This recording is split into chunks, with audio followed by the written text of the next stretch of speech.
Welcome back. Welcome to another tutorial. In this tutorial, I'm going to show you how to log in Vicidial PuTTY and going to give you a basic walk around how you can use the Vicidial PuTTY. So as you can see, I have one Vicidial installed on my system. So I'm going to log in on this server with the help of PuTTY. So let me just copy the server IP over here. Now we are going to use PuTTY over here. So we have to put the IP address of the server over here. Then you can select the SSH port. By default, the port is 22. If you or your office didn't change this port, then you can just use the by default 22. After that, hit open. Now it will ask you to store the SSH ID over here. As you can see, this server particular SSH ID, this is the SSH ID. So hit accept. Now it will ask you to log in.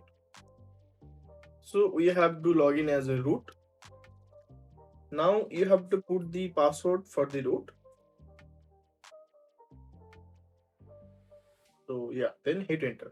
So as you can see, we have logged in on the Vicidial backend with the help of PuTTY. You can use many software, many SSH client. I'm using the PuTTY. If you want, you can also use the Windows 10 command prompt. Let me just show you. So as you can see, when I logged in on PuTTY, this is the welcome message the Vicidial gave me. So let me show you with the Windows 10 SSH also. So to log in with Windows 10 SSH, you can use this command SSH root @ the dialer IP. Okay. So what this thing does is I'm asking to use SSH service, then the user ID that I'm going to log in. So basically I'm saying use SSH and the user ID is root and this is the server IP, then enter. If you hit enter, it will ask you for the password, same the PuTTY asked over here. So you can put the password and as you can see, we have logged in. So you can use either PuTTY, either Windows Open SSH. So sorry for that. Okay, SSH port, and yeah. So what you have to do from here, you can check all the backend thing on the server with this. So suppose I want to log in the Asterisk. So for to log in the Asterisk, I have to select the Asterisk services. So yeah, I have selected the Asterisk. Then R, if you press the enter, as we can see, we are now inside the Asterisk services. It's saying that we have Asterisk 13.38.3. We see this is the Asterisk version that I'm currently having. Okay, so on the Asterisk there are many things you can do. Suppose I want to check how many phones are registered over here or how many carrier are registered on the server. To check that, you can use this command. It's called SIP. So here, so as you can see, it's saying that I have one phone which is registered and it's saying status okay, means I have registered this particular phone. As you can see, 1001, and this is the server IP. So it's saying that yeah, this is the dialer, the phone, sorry, this is the computer IP that my phone is currently registered. This is the phone ID. So this phone is registered to this computer IP, and you can see the status. It's saying the millisecond, what is the minimum latency it's showing, and this is the carrier that I'm using. This is the carrier IP, and it's also registered over here. So you can use the SIP command for that. And if you have a user base account, So to check that if the user base carrier is registered in your system, to check that you can use this command. It's called SIP. So registry. So if you use it, you can see this is the carrier IP, and it's saying that host, this one is the particular registered in this system. This is the username, and the status is registered. Okay, so you can use this particular command to see the user base carrier that you have in your system. You can also use other commands. Suppose you made some changes. So let me just show you. If I go to the admin, then carriers, suppose I am with this carrier and I made some changes. Suppose I changed the IP, host IP, or I made some changes on the trunk like this, and I save it. It's inactive currently now, but I submit it. So what this thing will do, if you press the submit, so the Vicidial will take a minute or two to reload all the details, but you don't want to wait for 1 or 2 minutes. So you can basically go to the PuTTY, login and the asterisk that I have right now with this command. Now you can use this command, SIP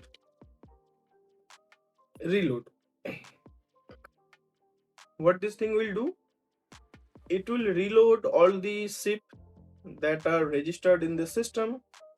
You can reload the dial plan with this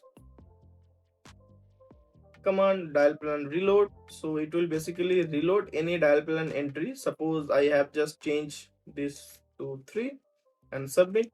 Now as I told you, the system will take 1 or 2 minutes to make all the changes, but you don't want to wait for that long. So you can use this particular command, dial plan reload, and hit enter. It will reload the dial plan. As you can see, it's saying that setting global variable console, all the details it's giving. So it's reloading all this thing. There are many commands you can use in the asterisk. You can see the call logs also. Let me show you. If I just clear the thing, so as you can see, I have logged in now, and I'm going to show you how you can use this particular command like asterisk r. You can also use this command to see the logs. So let me just log in as an agent so you can see the details. So I'm going to log in as agent and submit.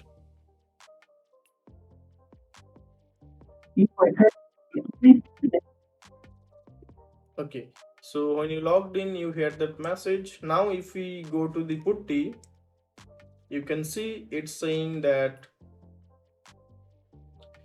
SIP 1001 is ringing, means when the phone was ringing and I just accepted it, and it's saying that expecting, this is the session code, this is the meetme file that are just currently running, create a meetme conference ID, all these details you can see. If I dial a number from here, suppose I want to dial a number, so just I'm going to minimize this thing so you can have a good look. Okay, so I'm going to dial this number, so I'm going to put the number over here and then dial now.